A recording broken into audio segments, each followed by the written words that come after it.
સૂર્ય અને શુક્રની શુભ યુનિથી 5 રાશિઓને લાગશે લોટરી, નોકરી, વેપાર અને લવ લાઇફને થશે અસર. જ્યોતિષશાસ્ત્રમાં ગ્રહોનું વિશેષ મહત્વ રહેલું છે. નવગ્રહોમાં સૂર્યને ગ્રહોના રાજા કહેવામાં આવે છે. ત્યારે આગામી 16 ઓગસ્ટે સૂર્ય કર્ક રાશિમાંથી બહાર નીકળીને સિંહ રાશિમાં પ્રવેશ કરી રહ્યા છે. તેમના આ રાશિ પરિવર્તનને કારણે તેમની યુતિ શુક્ર ગ્રહ સાથે થઈ રહી છે. શુભ ગ્રહ શુક્ર 31મી જુલાઈથી સિંહ રાશિમાં બિરાજમાન છે. જ્યોતિષશાસ્ત્રમાં આ બંને ગ્રહોની યુતિને શુક્રાદિત્ય યોગ કહેવામાં આવે છે. અને આ યોગને ખૂબ જ શુભ યોગ માનવામાં આવે છે. ચાલો જાણીએ કે શુક્રાદિત્ય યોગનું જ્યોતિષીય મહત્વ શું છે અને સૂર્ય અને શુક્રના આ શુભ સંયોગથી કઈ 5 રાશિઓને સૌથી વધુ ફાયદો થવાની સંભાવના છે. શુક્રાદિત્ય યોગનું જ્યોતિષશાસ્ત્રમાં મહત્વ. વૈદિક જ્યોતિષમાં સિંહ રાશિમાં બનેલો શુક્રાદિત્ય યોગ ખૂબ જ શુભ માનવામાં આવે છે. આ યોગના પ્રભાવથી બંને ગ્રહોની શક્તિ વધી જાય છે. બંને ગ્રહોના પ્રભાવથી વ્યક્તિ દરેક ક્ષેત્રમાં પ્રગતિ કરે છે, બગડેલા કામ પણ પૂરા થાય છે અને વ્યક્તિત્વ સુધરે છે. જ્યોતિષીઓ અનુસાર આનાથી લોકોના જીવનમાં શુભતા વધે છે અને ભાગ્યોદય થાય છે તેમજ સમસ્યાઓ દૂર થવા લાગે છે. શુક્રાદિત્ય યોગની રાશિ પર અસર. મેષ રાશિ. સૂર્ય અને શુક્રનો સંયોગ તમારા માટે ખૂબ જ લાભકારી સાબિત થઈ શકે છે.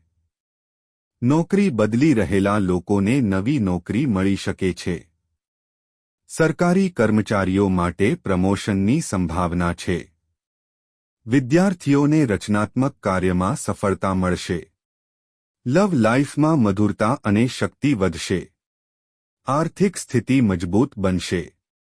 તમારું સ્વાસ્થ્ય સારું રહેશે. વૃષભ રાશિ.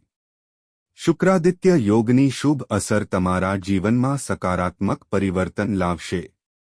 શિક્ષણ અને સમાજ સેવા સાથે જોડાયેલા લોકોની સામાજિક પ્રતિષ્ઠા વધશે. સમાજમાં રાજકારણ સાથે જોડાયેલા લોકોનું સન્માન પણ વધશે.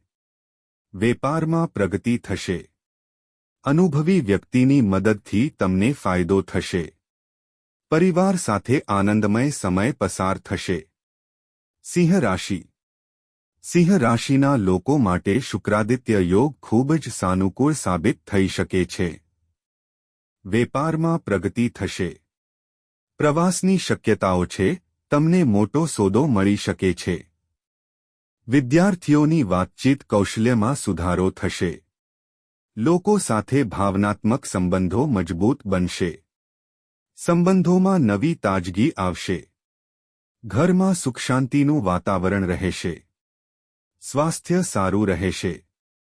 તુલા રાશિ. સૂર્ય અને શુક્રનો સંયોગ તમારા આત્મવિશ્વાસમાં વધારો થશે. નેતૃત્વ ક્ષમતામાં સુધારો થશે. તમારા કામની પ્રશંસા મળશે. તમને સન્માન અને પ્રતિષ્ઠા મળશે. વ્યવસાયિક સંબંધોમાં મધુરતા આવશે. ભાગીદારીના વ્યવસાયમાં લાભ થશે. વિદ્યાર્થીઓની કલાત્મક પ્રતિભામાં સુધારો થશે. વિશિષ્ટ જ્ઞાન, જ્યોતિષ અને તંત્રમંત્રમાં તમારી રુચિ વધશે. મકર રાશિ. શુક્રાદિત્ય યોગની અસરથી તમારા જીવનમાં સકારાત્મક પરિવર્તન આવશે. આધ્યાત્મિકતામાં રુચિ વધશે. વિદ્યાર્થીઓની કલ્પના શક્તિ તેજ થાય. તમને તમારા સંશોધન કાર્યમાં સફળતા મળશે. કલા, નૃત્ય અને સંગીતમાં રસ ધરાવતા લોકો માટે પણ આ સારો સમય છે. નોકરિયાત વ્યક્તિની આવકમાં વધારો થશે. પારિવારિક સંવાદિતા અને સહયોગ જળવાઈ રહેશે.